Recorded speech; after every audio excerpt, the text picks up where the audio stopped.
Water in video games is a big lie.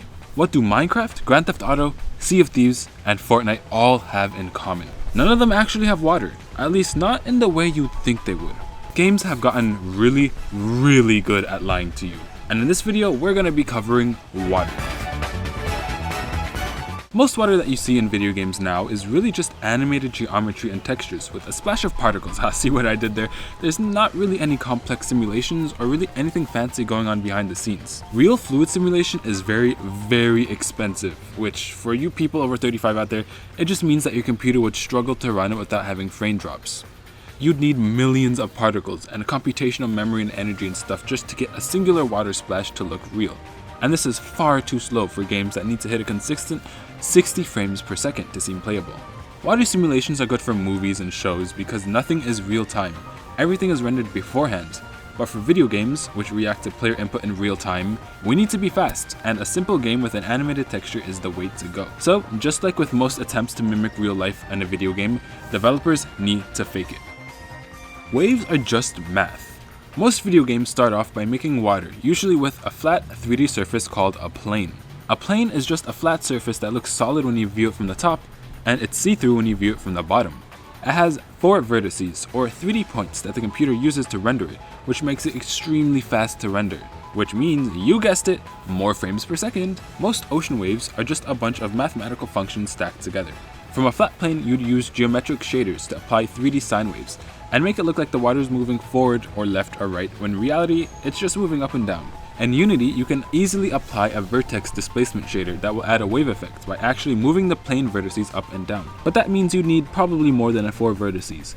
You would need a plane with a couple hundred vertices to get the wave animation to look real. So this vertex displacement effect would come with some drawbacks. This is why most video games just use a scrolling water texture, which is far more efficient for the computer to run, because you aren't limited by the amount of vertices that you have.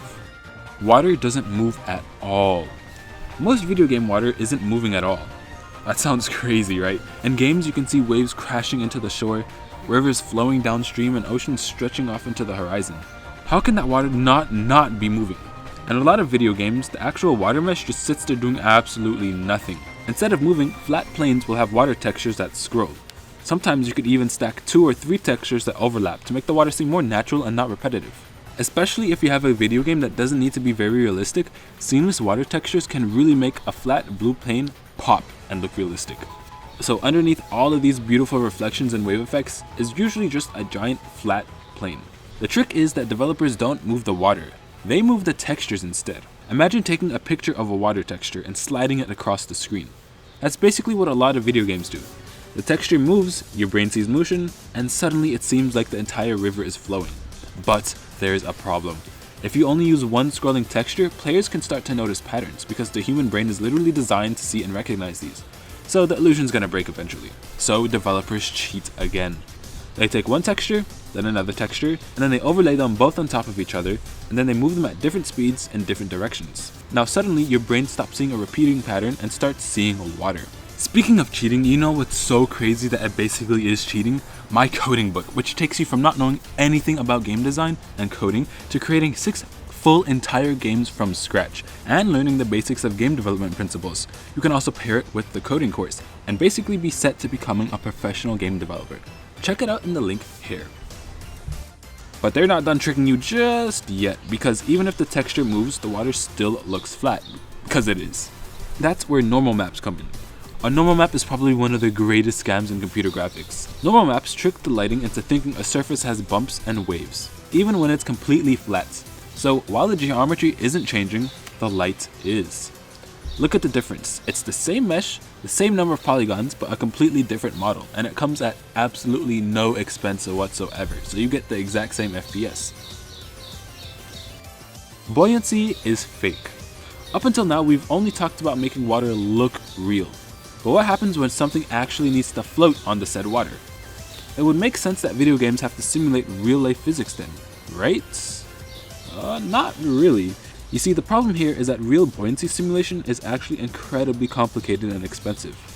A computer would need to calculate how much of an object is underwater, how much water it's displacing, how waves are affecting it, and how the object's weight changes its movement, all that boring stuff. And if you got hundreds of floating objects, good luck, because your computer's probably gonna explode. So, most video games don't simulate full fluid physics. Instead, they cheat it. Developers take out the complicated simulations behind fluid dynamics and all that boring stuff and just do what the object looks like it's doing. Take water interaction for example. What if instead of having an object move through the water, you had it float on top? If you had a cube standing on top without moving, it would completely destroy the illusion of water. Instead, we need to find a way to sample the position of the water and have the object move to that position, like it's floating.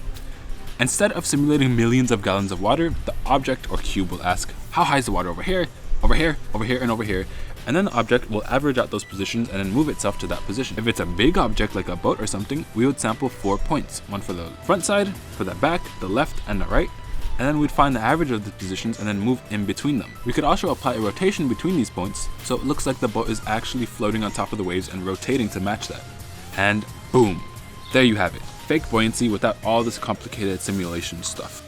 Water interactions are fake. Alright, so up until now we've covered how to make water look real. That's sort of the easy part. Now, making players believe they're interacting with it, that's where things get tricky.